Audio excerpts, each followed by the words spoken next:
नमस्कार दोस्तों, स्वागत है आपका हमारी क्लासेस में। हम आपके लिए एनटीपीसी के जो इम्पोर्टेंट जीएस के क्वेश्चंस हैं उनकी एक सीरीज़ लेकर आए हैं और इसमें जो प्रीवियस ईयर के इम्पोर्टेंट क्वेश्चंस हैं वो सब इंक्लूड है और उन जो भी क्वेश्चन है उसके आसपास का जो भी इम्पोर्टेंट डाटा है जिससे अदर क्वेश्चन बन सकता है और अन्य किसी एग्ज़ाम में वो क्वेश्चन बने हुए हैं वो सब डाटा हम आपके साथ शेयर करेंगे ताकि आपको कोई दिक्कत ना हो एग्ज़ाम में। अगर अदर क्वेश्चन भी इनसे अदर बन जाए तो कोई समस्या की बात ना हो। तो चलिए स्टार्ट करते हैं फिर आज का वीडियो। पहला क्वेश्चन है, ये सांस्कृतिक और सामाजिक सुधार आंदोलन से रिलेटेड है। आधुनिक भारतीय नव जागृति का जनक किसे माना जाता है? आंसर इज डी, राजा राम मोहन रॉय को आधुनिक भारतीय नव जागृति का जनक माना जाता है और इनको first modern man of India भी कहा जाता है क्योंकि इन्होंने कई सारे आंदोलन चलाए। ठीक है, जिसमें सबसे इम्पोर्टेंट था वो कौन सा था वो आप कमेंट में करके बताइए। जो सबसे इम्पोर्टेंट आंदोलन था इनका सामाजिक सुधार आंदोलन। नेक्स्ट क्वेश्चन, भारत में पश्चिमी शिक्षा एवं अंग्रेजी भाषा शुरू करने की वकालत किसने की थी? ऑप्शन बी, राजा राम मोहन रॉय जी ने ही की थी इसकी वकालत। उनका ये मानना था कि जो उस समय भारतीय संस्कृति थी वो इस हद तक पॉल्यूटेड हो चुकी थी कि अब जो इंडिया के लोग थे वो अंधकार में जी रहे थे। तो उनका ये मानना था कि जो पाश्चात्य शिक्षा है, जैसे विज्ञान है, शारीरिक विज्ञान है और बहुत सारी अदर चीज़ें हैं जो सब्जेक्ट आज हम पढ़ते हैं, तो उनकी इन्होंने वकालत की थी कि ये सब भारत में पढ़ाए जाएं और सरकार जो उस समय की सरकार थी वो इन सब सुविधाओं पर पैसा खर्च कर स्कूल खोले और इस तरह की नई शिक्षा नीति लागू करे। तो इसलिए इन्हें अंग्रेजों ने first modern man of India भी कहा था। ठीक है, तो first modern man of India कौन है? राजा राम मोहन रॉय। नेक्स्ट, ब्रह्म समाज के संस्थापक कौन थे? ऑप्शन ए, ब्रह्म समाज किसने करा था? राजा राम मोहन रॉय जी ने करा था। ठीक है, हिंदू धर्म का पहला सुधार आंदोलन ब्रह्म समाज था जिस पर आधुनिक पाश्चात्य विचारधारा का बहुत प्रभाव पड़ा था। इसकी स्थापना मूलतः ब्रह्म सभा के रूप में 1828 ईस्वी में राजा राम मोहन रॉय ने की थी। ठीक है, तो एक आपसे क्वेश्चन और कि राजा राम मोहन रॉय को राजा की जो उपाधि है वो किसने दी थी? ये क्वेश्चन इंपॉर्टेंट है और ये किसने दी थी राजा की उपाधि? और ब्रह्म समाज के बारे में एक बात हम बताते हैं कि जो हमारे राजा राम मोहन रॉय जी थे इनके रिलेशन में ही कोई लड़की थी जिसका जो नवविवाहित थी, उसके शादी को कुछ ही समय हुआ था और उसके पति जो है गुजर गए, तो उसको ज़बरदस्ती सती कर दिया गया था। तो उस इंसिडेंट ने इनको बहुत ज़्यादा हिट किया इनके माइंड में। तब से फिर इन्होंने सती सिस्टम के खिलाफ आवाज़ उठानी शुरू कर दी। इनका शुरू में बहुत विरोध हुआ और लेकिन फिर ये लगे रहे तो फिर ब्रह्म समाज की इन्होंने आखिर में स्थापना की और इनको बहुत कामयाबी मिली। नेक्स्ट क्वेश्चन, रामकृष्ण मिशन का गठन किसने किया था? सबको पता है, option is a, Swami Vivekananda ji ने। रामकृष्ण मिशन, रामकृष्ण परमहंस स्वामी विवेकानंद जी के गुरु थे तो उनके नाम पर ही इन्होंने रामकृष्ण मिशन का शुरुआत किया था, गठन किया था। और इसका आपसे क्वेश्चन है, कमेंट करके बताइए कि इन रामकृष्ण मिशन का जो हेडक्वार्टर है वो कहाँ पर है, कहाँ पर स्थित है? रामकृष्ण मिशन की स्थापना स्वामी विवेकानंद ने 1897 ईस्वी में की। वर्ष 1909 में सोसाइटी पंजीकरण अधिनियम के अंतर्गत इसे विधिवत और औपचारिक रूप से पंजीकृत कराया गया।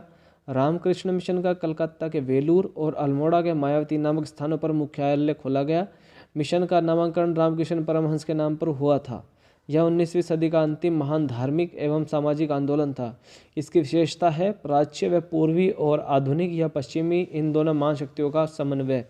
देखिए, एक इम्पोर्टेंट क्वेश्चन और, जो धार्मिक सभा हुई थी वो कहाँ हुई थी जिसमें स्वामी विवेकानंद जी ने जो हमारी हिंदू संस्कृति है उसको बहुत अच्छे से रिप्रेजेंट किया था, तो वो कौन से शहर में हुई थी? ये कमेंट करके बताइए आप, ये इम्पोर्टेंट है। चलिए आगे चलते हैं। बेलूर मठ कहाँ पर स्थित है? देखिए, बेलूर मठ हुगली रिवर के नज़दीक स्थित है और हुगली रिवर कहाँ बहती है? पश्चिम बंगाल में। चलिए, बेलूर मठ भारत के पश्चिम बंगाल में हुगली नदी के पश्चिमी तट पर स्थित है। यह रामकृष्ण मिशन का मुख्यालय है, बेलूर मठ। तो ये इंपॉर्टेंट क्वेश्चन हो गया। 1893 में विश्व की धर्म संघीय संसद में भारत का प्रतिनिधित्व किसने किया था?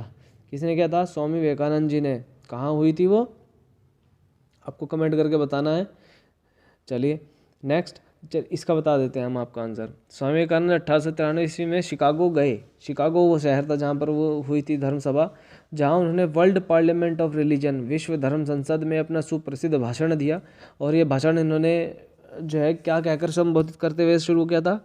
My dear brothers and sisters. तो इस शब्द के लिए उनके लिए काफ़ी तालियां बजाई गई, काफ़ी अभिवादन दिया गया उनको इस चीज़ के लिए।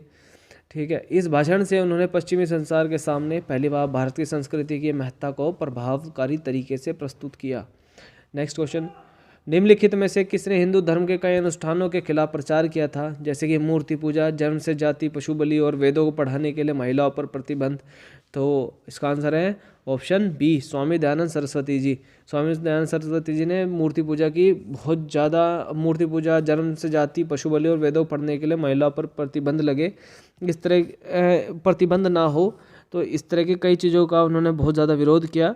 और उनकी एक सुप्रसिद्ध किताब है सत्यार्थ प्रकाश, जो इन्होंने लिखी है, और उससे रिलेटेड भी कई बार पूछा गया है क्वेश्चन कि सत्यार्थ प्रकाश किसके द्वारा लिखी गई है, और वो किताब तो स्वामी दयानंद सरस्वती जी ने लिखा है। और उस किताब को लॉन्च करने से पहले ही ऐसा माना जाता है कि उनकी मृत्यु हो गई थी, उनको मार दिया गया था।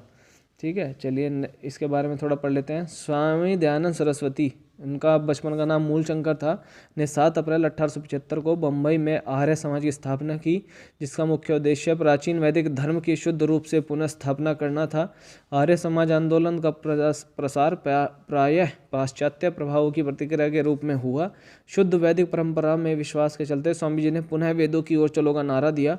धार्मिक क्षेत्र में वह मूर्ति पूजा, बहुदेववाद, अवतारवाद, पशु बलि, तंत्र मंत्र तथा झूठे कर्म कांडों को स्वीकार नहीं करते थे। वह वेदों को ईश्वरीय ज्ञान मानते थे तथा उपनिषद काल तक के साहित्य को स्वीकार करते थे। उपनिषद काल के बाद के जो साहित्य थे वो ये मानते थे कि इनको ये सही नहीं है, इनको छेड़ा गया है। चलिए आगे, 1884 में डेक्कन एजुकेशन सोसाइटी की स्थापना पुणे में किसके द्वारा की गई? Answer is A, Vishnu Shastri Chiplunkar और बाल गंगाधर तिलक। डेक्कन एजुकेशनल सोसाइटी की स्थापना 1880 ईस्वी में मूलतः न्यू इंग्लिश स्कूल के प्रारंभ के साथ पुणे में की गई तथा 1884 ईस्वी में डेक्कन एजुकेशन सोसाइटी औपचारिक रूप से गठित की गई। इस संस्था के संस्थापकों में वी चिपलूणकर, बीजी तिलक एवं एम.बी. नामजोशी प्रमुख थे। इनमें से एक सामाजिक सिद्धांत क्या है जो यह समझाने का प्रयास करता है कि क्यों समाज विभिन्न सामाजिक संस्थाओं के बीच संबंधों पर ध्यान केंद्रित कर कार्य करता है कि समाज का निर्माण हो? इसका आंसर है ए, संरचनात्मक व्यवहारिकता। संरचनात्मक व्यवहारिकता समाज की प्रमुख अवधारणा है। समाजशास्त्र में प्रत्यक्षवाद के साथ ही व्यवहारिक सोच का एक विशेष स्थान रहा है। ठीक है, नेक्स्ट क्वेश्चन देखते हैं। आत्मसम्मान का अभियान एक ऐसा अभियान है जिसका लक्ष्य ऐसा समाज निर्मित करना है जहां पिछड़ी जातियों को भी समान मानव अधिकार प्राप्त हो। इसकी शुरुआत किसने की थी? ये बहुत ज़्यादा इम्पोर्टेंट है। ये अभी हमारे थोड़े दिन पहले करंट अफेयर्स में भी बहुत ज़्यादा चर्चा में रहे थे ये। तो इसका आंसर है B, EV. Ramaswamy. EV. Ramaswamy, इनको आप जानते भी होंगे, पेरियार के नाम से इनको तमिलनाडु में लोग जानते हैं। पेरियार, ये इन्होंने एक वर्ष 1923 में वायकोम मंदिरों में हरिजनों के प्रवेश को लेकर इन्होंने आत्मसम्मान आंदोलन चलाया था। ई.वी. रामस्वामी तमिल राजनेता और सामाजिक कार्यकर्ता थे। द्रविड़ आंदोलन को शुरू करने का श्रेय इन्हीं को जाता है। इनके समर्थक इन्हें पेरियार संबोधन से संबोधित करते हैं। इन्होंने सामाजिक समानता पर बल दिया था और इनकी मूर्ति अभी कुछ समय पहले तोड़ दी गई थी तमिलनाडु में, जिसको लेकर बहुत ज़्यादा उग्र प्रदर्शन हुए थे। तो इसलिए क्वेश्चन इंपॉर्टेंट हो जाता है। आज के लिए इतना ही। तो please like, share and subscribe और बने रहिए हमारे साथ। अब नेक्स्ट वीडियो देखने के लिए प्लीज़ सब्सक्राइब जरूर करें। Thank you.